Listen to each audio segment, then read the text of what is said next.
Today we're going to cover Chapter 6, which is all about punishment. Now, punishment is a word that has some pre-existing connotations that exist outside of the realm of learning and behavior modification. So people who haven't studied learning and behavior mod might look at the word punishment and assume that it has something to do with, say, enforcing rules or maintaining justice, because we might think of things like punishment for breaking a law. Punishment for breaking the rules. There's some sort of idea of justifiable retribution there.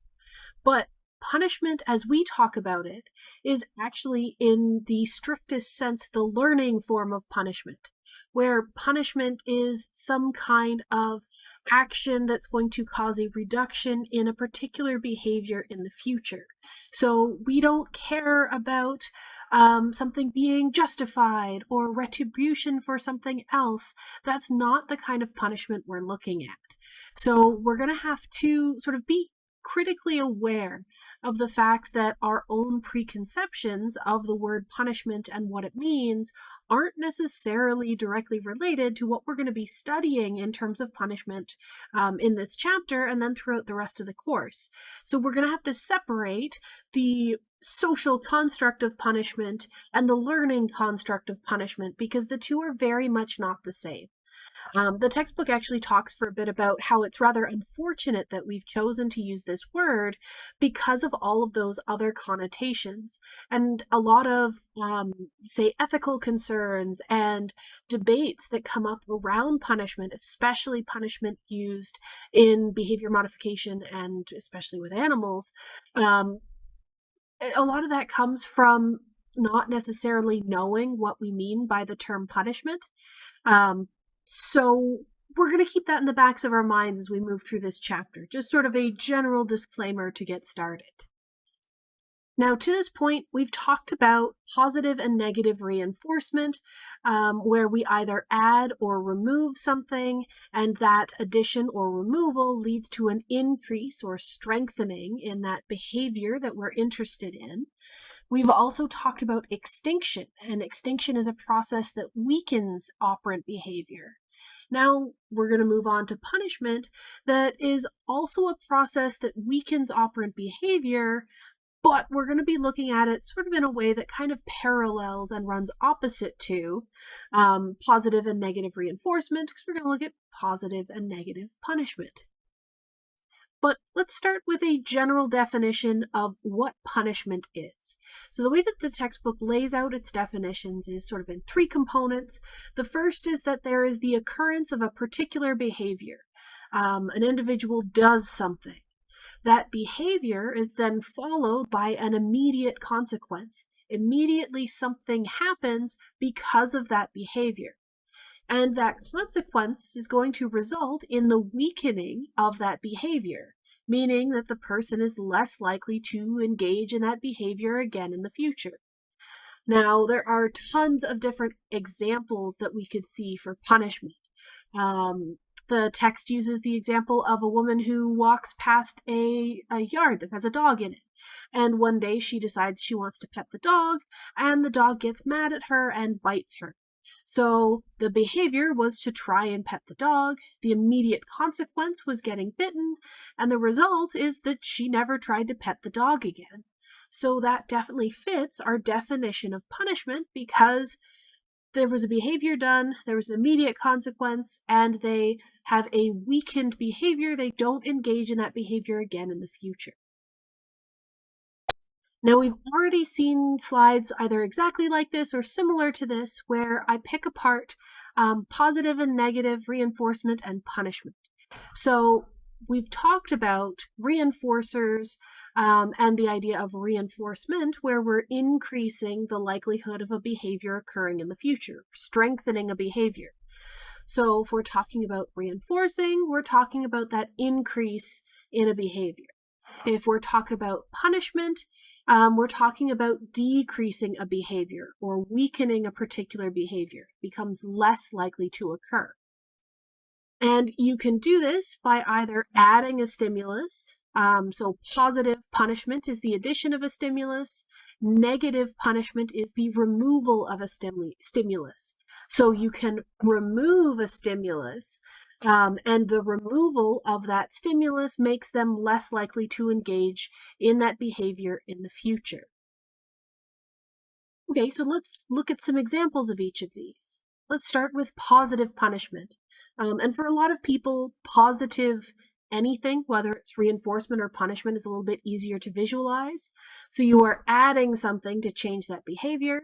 With positive punishment, you're adding something, usually something aversive, that's going to decrease responding. And so when a lot of literature talks about punishment and they don't specify what kind of punishment, the default is that it's positive punishment. If they end up using negative punishment, they'll call it something else. On the next slide, we see that sometimes they'll call it omission training or whatever. But I like the terms positive and negative punishment just because it lines with positive and negative reinforcement and makes it all nice and easy to look at. Okay, but for positive punishment, you're adding something bad to decrease responding. So we see this all the time if somebody yells at their child or spanks their child. That is going to be positive punishment because they are adding something, either the yelling or the spanking, and the intent is to cause a decrease in that behavior in the future. Now, it's really, really important here to note that even if you have what on the surface looks like an aversive stimulus, even if your punisher is something that on the surface looks bad, if it doesn't actually result in a decrease in that behavior, if it doesn't actually weaken that response, then it isn't actually positive punishment. Because what we care about in order to call this punishment is that suppression or a decrease in response rate. So you weaken that behavior. If we don't see a change in behavior in the future, then the positive punishment isn't actually positive punishment. It's just something else. So when we're looking at examples, if we have, say, this example of somebody is scolding a child who's acting out, if the child then stops doing the behavior that caused the scolding, then we can call it positive punishment. If instead the child temporarily stops that behavior and then immediately resumes it later on, then it wasn't positive punishment, it was just they were scolded and then they ignored it. They didn't actually learn anything. So we care about that long-term, that future change in behavior. So make sure you keep an eye out for that. All right, so next we have negative punishment, and you probably know where this is going. We are taking away something, and usually something appetitive, something that's good, and again, we're trying to decrease responding. And so here, like I said, they've called it omission training. This is also negative punishment. And so your response is going to eliminate or prevent the occurrence of something good, something that you would have wanted, and our result is to suppress or decrease that response rate to weaken that behavior. So a great example of this that we can pretty easily visualize is a child gets put in timeout. So they don't get to do something that they wanted to do, like have freedom or play a game or whatever, by being in timeout or grounded, then you're taking away other stimuli that they would have enjoyed doing. So you've removed something that they would have liked that was appetitive, and we have a decrease in responding. Again, that actual decrease in responding is key for it to actually be negative punishment here. All right, so let's see if you can tell the difference between positive and negative reinforcement and punishment. If you want, you can pause the video here and see if you can figure out which of these examples is which, or you can just stick around and we can walk through them together. But so for our first example here, our behavior is studying. So that is the behavior that you're doing. The consequence is that you enjoy the material. So if it's something that is good and you're doing it, then we're sort of adding something that's appetitive, and we would expect to see an increase in that behavior. And that tells us then that it's going to be positive reinforcement. If we have the next example, you're still studying, but it's not because of you are enjoying it, you're not getting something good out of it, you're trying to reduce fear of doing poorly on an exam. You want to remove something. Then we can say, okay, well, in this situation, that should increase the behavior because you really want to avoid doing poorly on that exam. So you're going to study more to get less fear, and that gives us negative reinforcement. So for punishment side of things, if you skip class and the consequence is that you receive detention, you're getting something bad happening to you, we're going to see a decrease in that class skipping behavior, one would hope. And that tells us that it's positive punishment because we added something and we're seeing a decrease in behavior. Next option being you skip class, but instead of them giving you detention, they take away your other privileges. You can't go to after-school activities. So again, we expect a decrease in behavior, and because that decrease in behavior is associated with something being removed, it's negative punishment here. All right, so just like what we did with our reinforcement chapter, we're going to talk about some important definitions and just sort of things to keep in mind with the wording that we're using here. When we talk about punishment itself, we're talking about the procedure where we're providing consequences for a particular behavior that's going to decrease the probability of that behavior in the future. So that's the whole procedure, is punishment. A punisher would be any event or stimulus that follows an operant response and decreases its future probability. So this would be our aversive stimulus. So whether that be the addition of something bad or the removal of something good, either could be classified as a punisher because they are stimuli that follow a particular behavior that's then going to decrease its future probability of occurring. And then the difference between positive and negative punishment. So positive punishment, one more time, is an event or stimulus that when presented as a consequence of a behavior decreases the future probability of that behavior. And negative punishment is when you are removing an event or stimulus as a consequence of a behavior, and it's going to decrease the future probability of that behavior.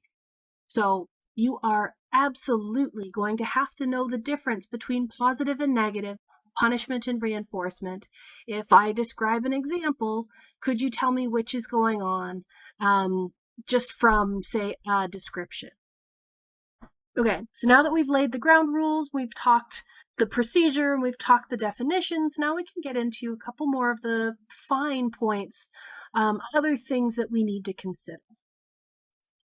Now, like I've said previously, a punisher is only actually a punisher if it ends up causing a decrease in that behavior in the future.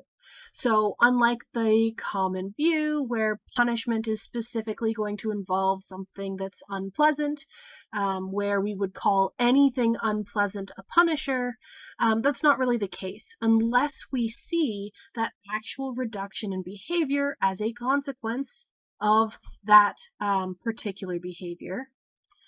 If we don't see that decrease, we can't actually call the stimulus a punisher, and we can't call the procedure punishment without that decrease. So that's this idea of punishers being defined by their effect on behavior. So if it doesn't decrease the behavior, it's not a punisher. Another thing we want to keep in mind is that punishers are things that we will try and escape or avoid if we're given an opportunity. So we actually see escape and avoidance learning possibly playing a role when punishment is involved. In intro psych, I use a particular video to explain the difference between escape and avoidance behavior. And for escape behavior, it's the idea of you're sitting in a classroom and all of a sudden one of the walls of the classroom is on fire. And so everybody gets up and leaves the room to escape that fire. So you're responding to a stimulus that is present and you want to get out of that aversive situation of the room being on fire. If we wanted to look at avoidance, then maybe you're sitting in class and you hear a fire alarm. Now, you know that a fire alarm is associated with fires, so you're able to respond to that thing that you've learned about in the past, the fire alarm, and you're able to leave the room before the room is ever on fire. So you avoid that aversive stimulus of being in a room that was on fire because you were able to attend to another stimulus that let you know that that was going to happen. So you can either escape and respond to something bad that is actively happening, or avoid the situation based on things you've learned previously. And this can actually make it a lot more complicated to look at things like punishment. So if you think about maybe your parents would yell at you as a child, say you broke something and one of them would come over and scold you. So once you learned that you get in trouble for doing something bad, maybe you would try and run away or hide to avoid the scolding. So you would be using avoidance behavior. Or maybe they start scolding you and you don't want to be scolded, so you run in the opposite direction. You try and escape. And we have this complicated process now where by either escaping or avoiding those aversive stimuli, we're actually starting to see negative reinforcement because we've removed something bad and it makes you feel better. So you're going to do it more often. So with punishment, you have to take steps to make sure that there isn't sort of an alternate behavior that can be done that would then be reinforcing. Because, you run into situations like that. Another example would be that maybe you learn to lie about a mistake that you made, or trying to think of another good example. I guess if you don't want to get caught speeding, maybe you watch your speed where you know there's a camera to avoid getting a ticket, but you feel comfortable speeding in other places where you know there aren't cameras, things like that. So you can use other learning to modify your behavior, and it kind of ends up negating or avoiding punishment happening because of that learning and other behaviors. So it's more complicated than what we think of initially, and we need to keep in mind that there are other behaviors that can get around punishment if we're not careful. Another term that we talked about in the reinforcement chapter is the Premack principle. And we can see that applied again here for punishment, just with a little bit of a twist. So when we talked about it for reinforcement, we saw that high probability behavior can reinforce low probability behavior. So maybe you don't want to have to practice piano. Maybe your parents are making you take lessons and you don't really want to do it, but in order to have your coffee in the morning, you have to first start your day by practicing piano. And so because you really want that coffee, then you're like, okay, fine, I'll play piano and then I get coffee and that's all good. And we see an increase in piano playing. So reinforcement because we've seen an increase in that behavior. For punishment, we're going to see the opposite, where low probability behavior actually punishes high probability behavior. So if we frame this in a different way, where we really, really want coffee, but we don't want to play piano, maybe we're going to avoid drinking coffee because I don't want to then have to practice playing piano.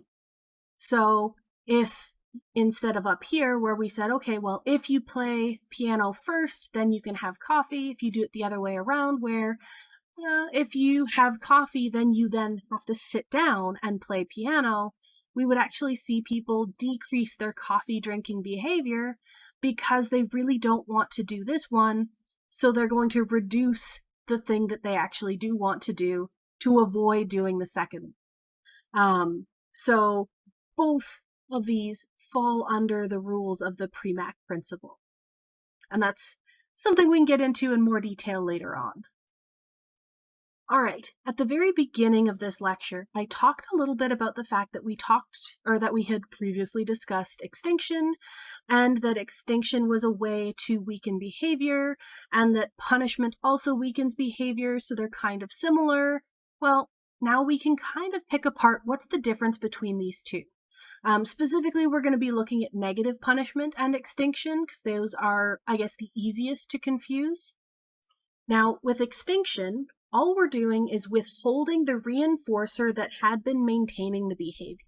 So usually we're looking at something like, let's use the example of positive reinforcement, where if you want your kid to study, then you're going to give them a gold star for all of the correct questions they get on their tests.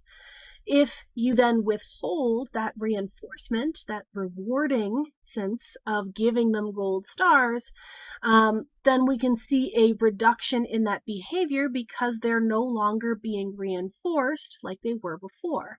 So if you've stopped giving them that reinforcer, we see a weakening of that behavior. Now, if we think of negative punishment, it's going to be very, very similar, where we withdraw or remove a positive reinforcer that was given after the behavior.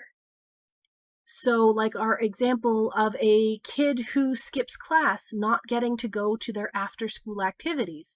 We've removed that thing that they were looking forward to, going to after-school activities, because of their act of skipping class. Now, these seem very, very similar on the surface, but one of our biggest distinctions here is that for negative punishment, the thing that we're removing isn't necessarily the same reinforcer that was originally maintaining the behavior. So unlike with our extinction example, where the gold stars were what was keeping the child studying, and removing those gold stars, removing that positive reinforcer, led to them studying less, with our negative punishment example, the promise of going to after-school activities isn't necessarily what kept the child in class to begin with. Regardless of what was motivating the child to have originally attended class, whether that is expectations or their parents telling them they had to or whatever, the removal of their ability to go to those after-class activities was specifically targeted to try and reduce that skipping behavior. So the easiest way to tell the difference between extinction and negative punishment is going to be to look at how the situation is framed.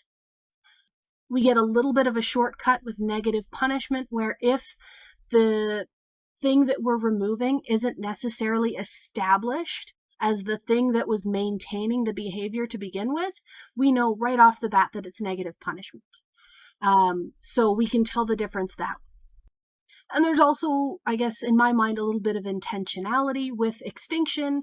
The child would study, and then the parent just wouldn't give them their gold star, which would lead to them studying less in the future, but it's not so much presented as a negative thing. Whereas with negative punishment, it's after the child skips class, their ability to do that positive thing, to go to those after-school activities, is taken away. So that happens after the behavior has occurred, and we see that it's physically removed. So that could be another aspect that you look for in our examples. In the literature, sometimes it's a little bit hard to tell the difference between the two, and you usually have to rely on the author telling you how they've framed a particular situation, whether they're going to consider it one or the other.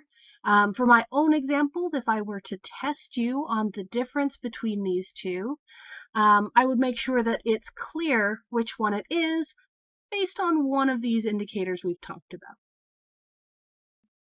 All right, so our next couple of slides are going to be looking at the different variables that can affect punishment. So what else do we have to keep in mind? What else can influence punishment? And we're going to see, again, quite a bit of overlap with our reinforcement chapter, starting off with contingency. So contingency, if you might recall, is the degree of correlation between a particular behavior and its consequence. So is the punisher closely related to that behavior that's going on? Is it something that's going to co-occur?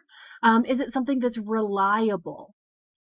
So this example here actually does a great job of illustrating contingency because let's set this up here. So we're looking at rats, and rats are originally trained to press a lever to get food. So typical operant behavior, they press this lever, they get food. Then they're put on extinction, where pressing the lever wouldn't get them food anymore. Now, some of these groups were going to be, well, we have 3 different groups. The first is going to be no shocks delivered, so this would be just a pure extinction. And if we look at our control group over here, at the beginning, we would have this punishment session. But for our control group, there are no shocks delivered, so there is no punishment. So this group, we're seeing extinction, but not any kind of punishment. And so we can see that they have a pretty high amount of responding, so it means that they're still pressing the lever quite a bit, even though it's in extinction. Our next group is the non-contingent shock group, or the NC shock group. So this just says that shocks are delivered non-contingently. So shocks are delivered at random, completely independent of the rat's behavior. So there is no contingency, there is no direct relationship or correlation between the behavior that the rat's doing and when they get shocked. And so we see almost the same exact curve as our control group, fairly high for this NC shock group, where they still have pretty high responding over multiple sessions. The overall reduction there is probably just due to the stress of having shocks present. And then we get into our contingent shock group, or our punishment group. This is where shocks would be delivered contingently upon a particular behavior. So in this case, lever pressing.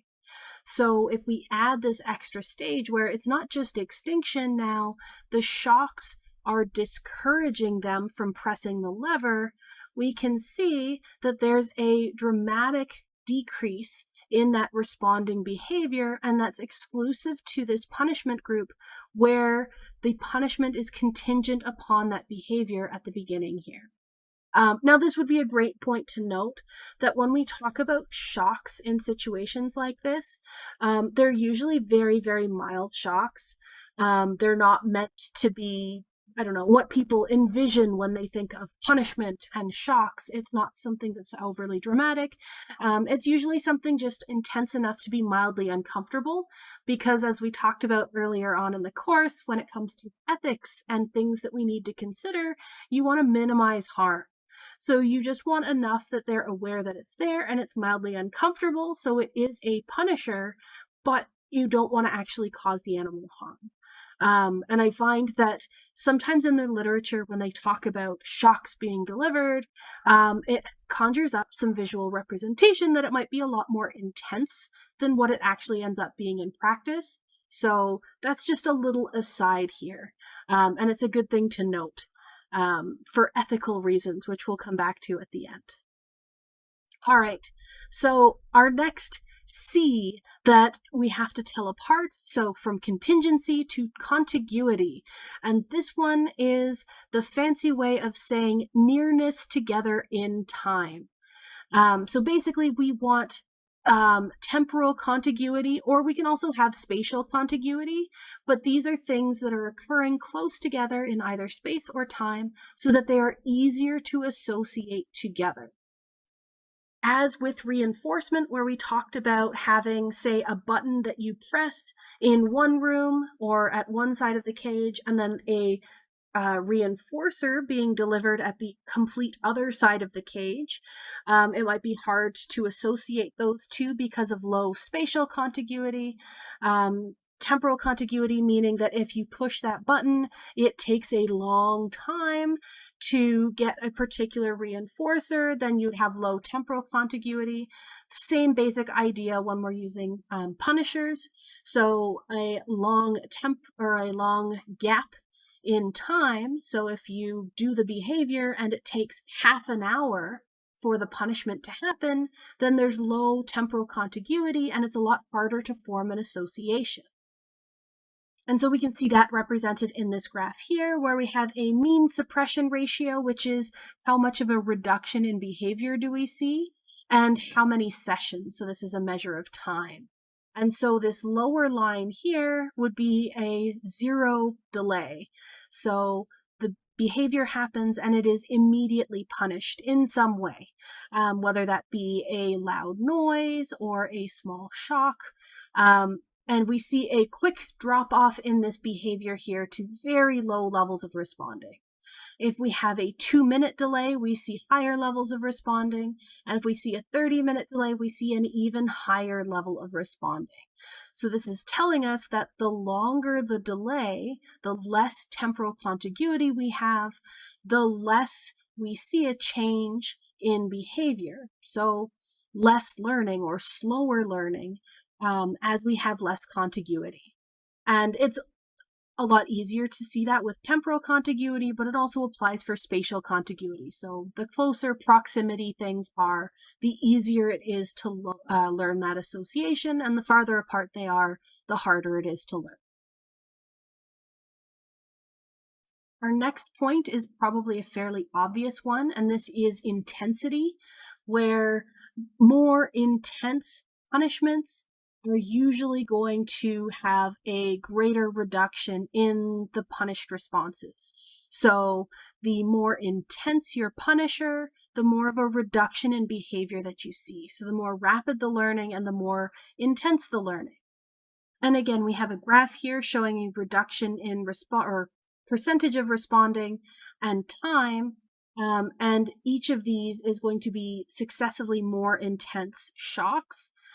So starting with a control where it's just plain extinction, and then mild shock, slightly more intense shock, slightly more, seeing a larger and larger drop off or decrease in responding as intensity goes up. Again, there are massive ethical considerations here. So we can move to the next slide where we can talk about that. When choosing the intensity of a punishment, like I said, we have to make sure that we're following ethical considerations. You don't want to do something that can cause physical harm. So the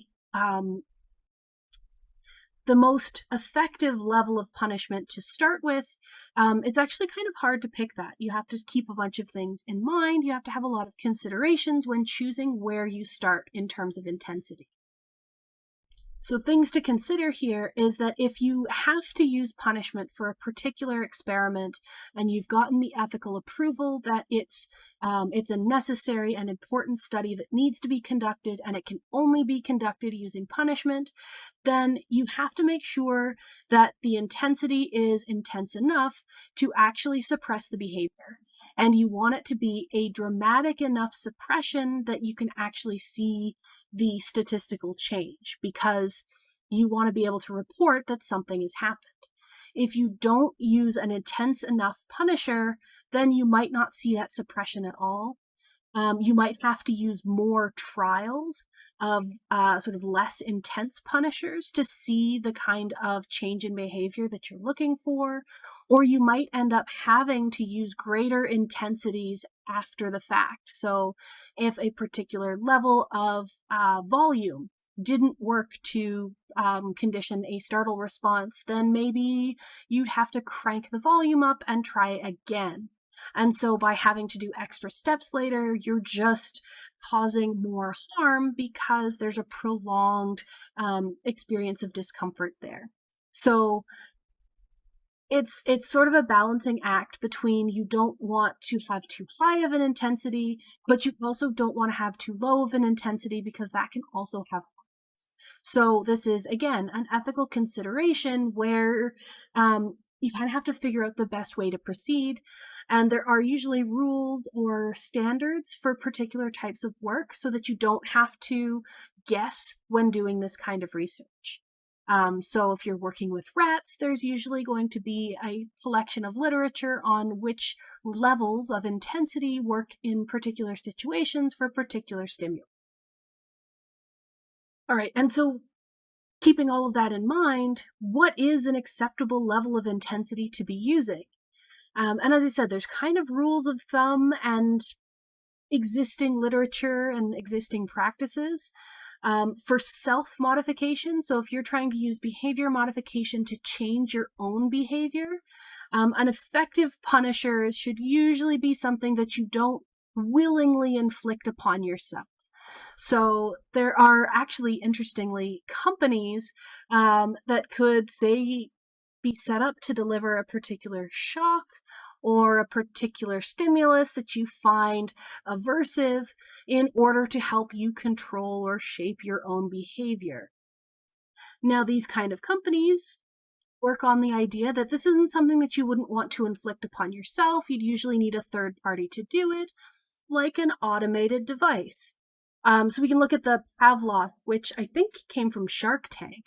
But this is the idea that you would have an uncomfortable shock to force you to get up in the morning and to not lay down and go back to sleep, or whatever you set it up to do.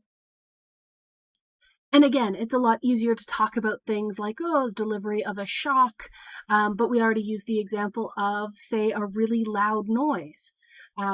Kind of like setting multiple alarms to get you out of bed in the morning, or loud alarms that are put on the far side of the room. It's something that you really, really don't want, but you're going to go deal with it, and it kind of gets you out of bed anyways. But we can also look at other kinds of stimuli, other kinds of punishers. Maybe you make a bet with your friends that you're going to work out every day of the week for 2 weeks. And if you don't, then you have to give them a large enough sum of money that you really don't want to give it to them. That would also be an acceptable level of intensity if it's something that you don't want to have to give to your friend.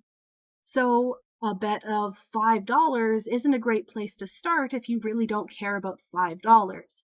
But if your bet is $100 and you really don't want to miss out on $100, then that's going to help discourage you from doing the behavior that the bet is there to try and keep you from doing. Now, the next thing we want to consider is falls under the category of reinforcement of punished behavior, or as the textbook titles it, motivating operations. And this is basically the idea that the effectiveness of the punisher is going to be determined by the effectiveness of the reinforcer or reinforcers that are maintaining the behavior. So it's basically what else is going on in the background. So we have two different kinds of motivating operations, and these are establishing operations and abolishing operations, and they both affect the effectiveness of reinforcers and punishers. So they're really important in looking at how effective something is as a punisher. So our establishing operations basically make the consequence, the thing that happens, more effective as a punisher. So this is something that's going on in the background that makes the punishment that much more of a punishment. So something like deprivation would be a good example of this. And on the other side, an abolishing operation basically makes the consequence less effective as a punisher. And so our other example would be the opposite, which is satiation. So for example, if a child is misbehaving and you take away their dessert, if they've been deprived, if they haven't eaten yet, or if they haven't had anything sweet all day, then that makes that action of removing their dessert so much more effective, so much worse, because they haven't had dessert yet. But if they ate a whole bunch of candy and snacks before you took away their dessert, then that punishment isn't so bad. So that background happening of whether you have been deprived or satiated can actually have a massive influence on how effective a punisher is. Now, this leads us to our last variable that can affect punishment, which is making alternative sources of reinforcement available. if you can provide some other means of obtaining the reinforcement that had previously maintained the punished behavior, you actually see a lot more effective suppression of that behavior. So, for example, if a child is acting out and misbehaving to try and get attention from their parents, if you provide them another way of getting attention while also punishing them for doing that attention-seeking behavior in the bad way, then you actually see a lot more rapid decrease in the bad behaviors. And if everything goes really well, by kind of redirecting their efforts by giving them another way of seeking that kind of reinforcement, you can even avoid having to use punishment. So let's look at a diagram that shows us the effects of this. So our figure here doesn't tell us exactly what's going on, but let's just make up our own data to fit it. So because they're specifically looking at operant behavior in terms of punishment, it's probably going to be looking at rats, and it's probably looking at one of our standard operant responses. So let's use the example of pressing a lever. So just like what we talked about earlier, maybe rats have been trained that pressing a lever gets them food. Now, even if a rat isn't actively being reinforced for a particular behavior, if you give them a lever and they've previously known that doing that lever can get them things, rats will push levers all the time. Same with buttons. They'll do those operant behaviors over and over and over again. And so here, if we look at our no punishment group, so no punishment, no reinforcement, just rats in a box with a lever, we see rapid responding, so cumulative responses over time. So massive responding if they're not being punished for that particular behavior. If pushing that lever results in a very loud sound playing in the box and it's uncomfortable, but that's the only thing that's happening, then we see a reduction in that behavior, but they're still going to be pressing that lever. So there's punishment for doing that behavior, and there's nothing else going on. It's just plain old punishment. We're still going to see some responding. However, if we give them an alternate task, whether that be we give them a second lever that they can press, or maybe now they have a button that they could push instead, by giving them that alternative response and punishment for pressing the original lever, we can see this dramatic drop-off in responding. And this punishment plus presentation of alternatives is a really good way to avoid things like self-destructive behavior. So individuals who are prone to self-harming. This could be a great way to, instead of just punish them for the self-harm act, give them something else to do instead that kind of replaces the act of self-harm. So this is a very common procedure, especially with behavior modification. Okay, and now the next part, you've probably seen this coming, and we've already touched on some of these points, but there are obviously going to be problems with punishment, in addition to the ethical ones, of course, but we need to consider the fact that punishment can often be rewarding or reinforcing, I suppose is the more correct term, to the person who's actually doing the punishing. So if you have a teacher who yells at their class and the class quiets down, then the teacher is getting positive reinforcement. Maybe they're being praised for running a tight ship because their class is behaving. Maybe they get good marks on their evaluations. Or maybe they're getting negative reinforcement because those undesirable classroom behaviors are being reduced. So either positive or negative reinforcement for the teacher will actually make them more likely to use that punishment tactic, and maybe they're going to use it even when it isn't warranted. And this can also be happening even if the punishment side of things isn't actually working long term for the students. So if we have that example of a parent scolding a child who continues the behavior in the future, same thing here.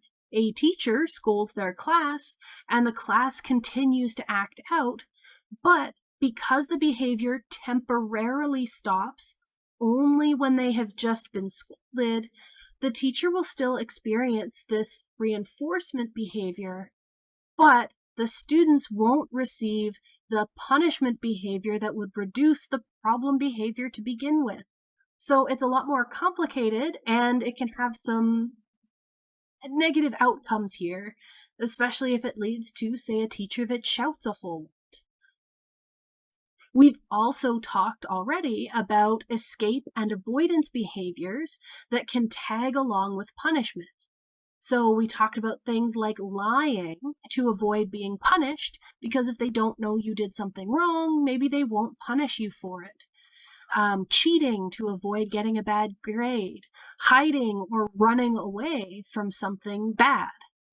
These kinds of escape and avoidance behaviors, like I said before, kind of negate the punishment side of things, and some of them can be maladaptive or even harmful in and of themselves. So you really want to avoid developing some of these behaviors or having them develop in a particular system. We also tend to see things like aggression and other kinds of emotions that are released when punishment happens. So aggression could be seen as a form of escape, where if you're being punished and you lash out at the individual doing the punishing, then maybe the punishment stops, so you can escape that feeling of being punished. And if it happens, that's negative reinforcement.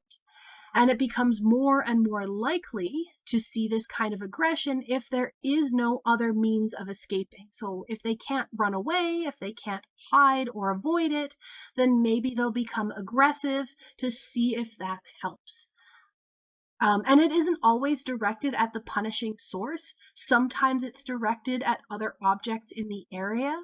So studies looking at punishment in, I think it was rhesus monkeys, where a monkey who was being punished would lash out at other monkeys in the area while they were being punished. So even though they're not the source of the punishing, they would receive aggression just for being in the area.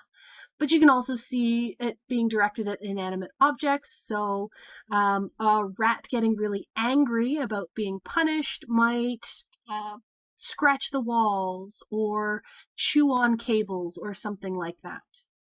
And of course, there can be emotional side effects with stuff like this where it causes you discomfort or it causes you emotional distress.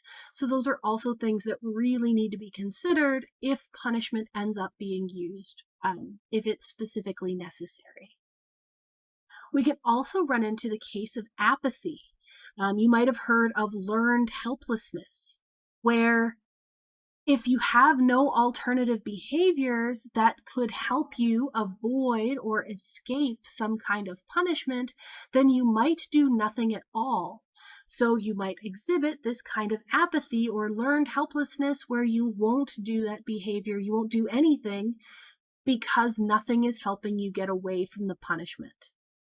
Another thing to consider is that we can cause a reduction in the target behavior, so we can decrease a targeted behavior, but it doesn't actually on its own cause an increase in more acceptable behaviors. So yes, you can decrease a child shouting out in class, but what are they going to do instead? So it might be a good idea to include some kind of reinforcement along with punishment to give them an alternative, to give them something else to be doing instead. And the point that we've kind of been building up to and hinted at a little bit, and this is that use of punishment can also can sometimes come to abuse. So punishment can sometimes get out of hand, especially where we talked about punishment potentially being reinforcing for the person who's doing the punishing. So it can be used more than it needs to be, or it can be used in damaging or harmful ways. So things like corporal punishment or even yelling, it can escalate, and that progressing intensity can become harmful. And if you're doing it because it's been reinforced and not because it's actually helping reduce the target behavior, it's sort of a spiraling system and it can get out of hand.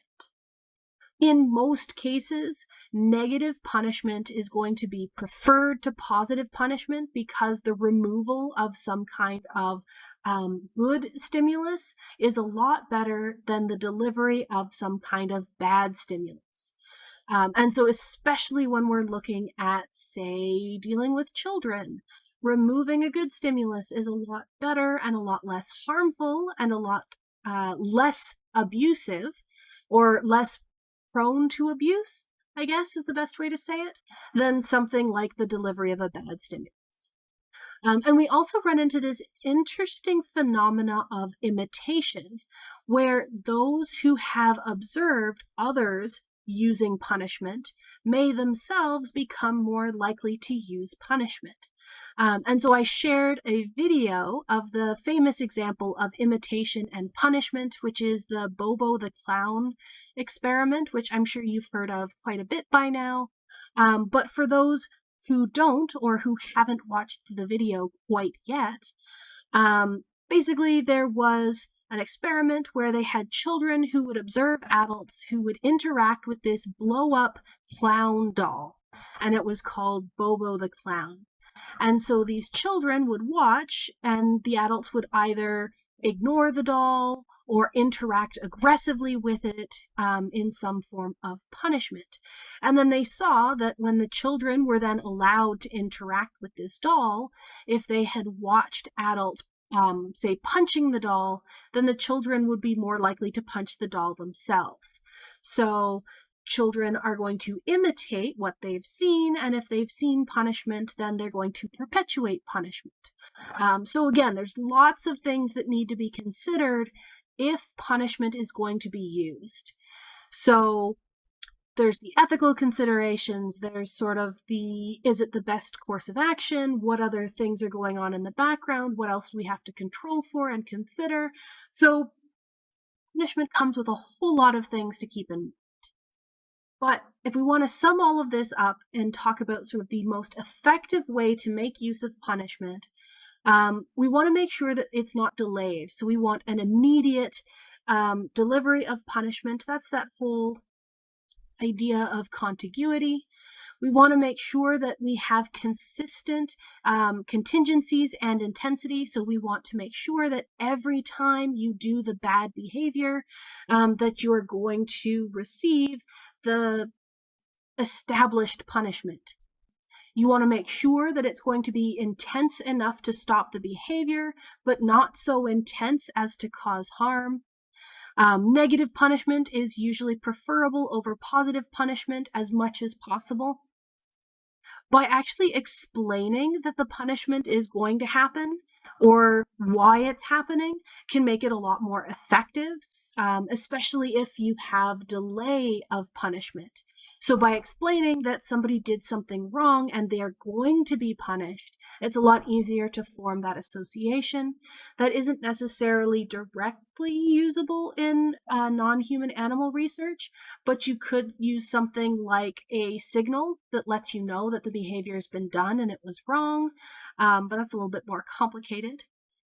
It's always a good idea to provide alternatives for reinforcement. Instead of just punishment, also include the opportunity to receive reinforcement elsewhere, and avoid punishment out of frustration or anger, basically keeping it strictly to the scenario that's been set up, the experiment that's been devised, and if possible, set it up so that it isn't necessary for punishment, especially if we can provide alternatives for reinforcement. Sometimes you can avoid reliance on punishment entirely. So always keep an open mind for alternatives and better ways to structure it. But these are some pretty good rules of thumb to keep in mind for when punishment needs to happen.